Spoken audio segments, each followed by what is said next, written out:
Maciej here from the Wildest Simca. I'm greeting you in Putrajaya, in one of those beautiful gardens that you see behind me. And today I want to talk about what motivates us. You know, there are two forces that shape everything what we do. You either are motivated by the pain or you are driven by the pleasure. So you either try to avoid doing something, avoid getting pain, or you are trying to get something that you really desire. And talking about gardens, I remember in 2001 I left Poland and I kind of moved to UK to study there, to support myself during university time. I've done lots of different jobs, including having my own business, a gardening business.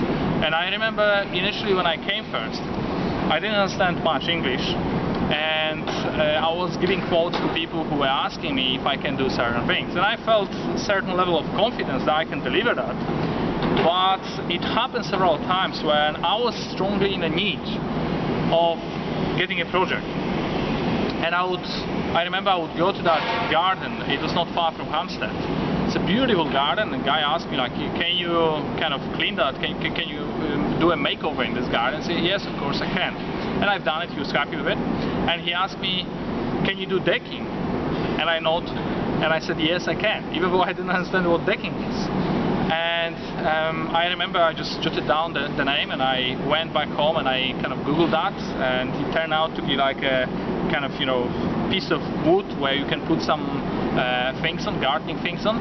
So I went to a timber supplier called Travis Parkins, and I went to those guys and like, listen, I'm planning to build a decking in my house, in my backyard, and I gave him the dimension that I got from the client, and would you be able to work out for me the exact material that I need to get?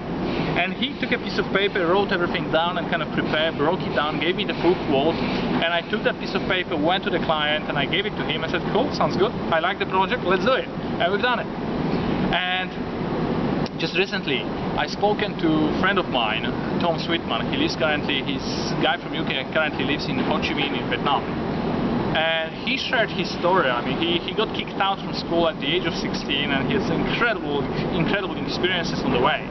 But he had this experience when he fell in love in a band. I think it was like a rock band. And he listened to them, he admired them, he really loved them. And at some point he decided to make connection with them.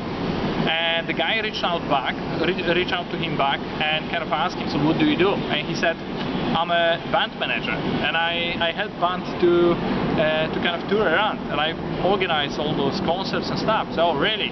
Because we are looking for somebody. And kind of, you know, he didn't get an answer from them for, I think, a month or two.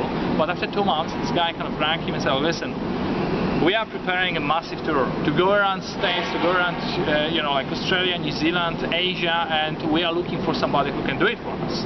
And can you do it? And he said, yes, I can. Even though he has never done it in his life. And it's a major product. And again, he kind of got that on his hands. And he went on the internet, like, how do you do kind of concerts? How do you organize a tour concert for a band? And he worked out exactly the details, what needs to be done.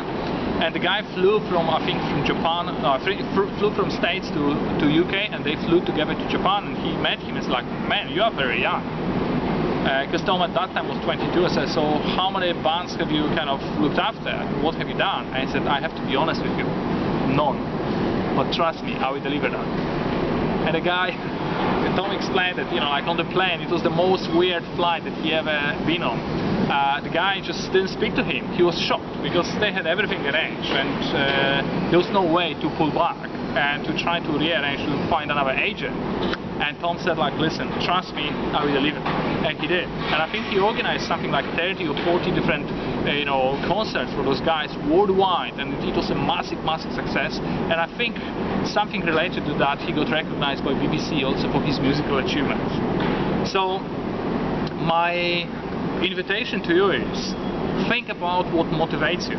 Think about when you deliver. Think about yourself in some cases when you produce, when you thought it's impossible, when you didn't know what you are supposed to do, but you still pulled that through. And think if you are driven by pain or if you are driven by pleasure. I hope you like that, and if you like the story, please share it, please subscribe to our YouTube channel, hit like underneath, and see you at the next video. Thanks a lot, bye bye.